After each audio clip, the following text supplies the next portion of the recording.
Philadelphia Eagles came into this draft with the luxury of having one of the best, if not the best roster in all of football. Okay. They signed their quarterback to that monster deal, and good for you, Jalen Hurts. I absolutely love that for you. And they're sitting there with a couple of picks in the first round. What a luxury that must have been. And this Eagles franchise got way better. And the best part about having a great roster and having, in particular, a couple of picks in the first round is that you don't get locked into the need category. So this team was able to just sit there and select great football players. So a lot of why I love this draft is for one, because of how they came into this draft as the best roster in football, at least in my eyes. And so here they are, and they get Jalen Carter and Nolan Smith in the first round. I mean, what? At 9 and 30, no less. You know, if they're trading up from 30 and they're getting Nolan Smith and they've got to spend some draft capital, that's one thing, but they didn't.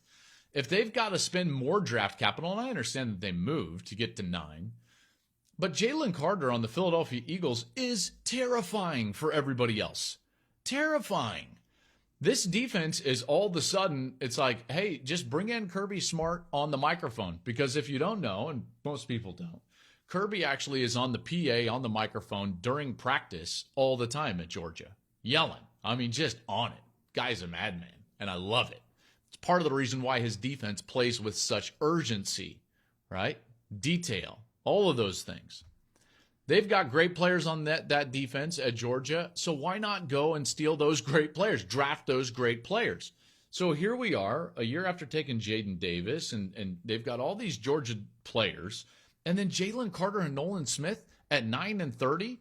I mean, Eagles select 3 Georgia defensive players. They take Keely Ringo a little bit later.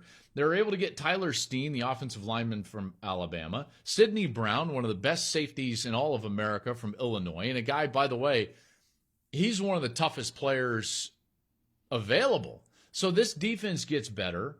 Their offensive line gets a little bit more depth. It's like, are you serious? The Eagles are going to be the NFC East favorites, the NFC favorites, and quite frankly, maybe even the Super Bowl favorites. Now, granted, they don't have Patrick Mahomes, and yeah, that's tough. But they do have Jalen Hurts, who was an MVP candidate, and they had an outstanding draft, and I absolutely loved it.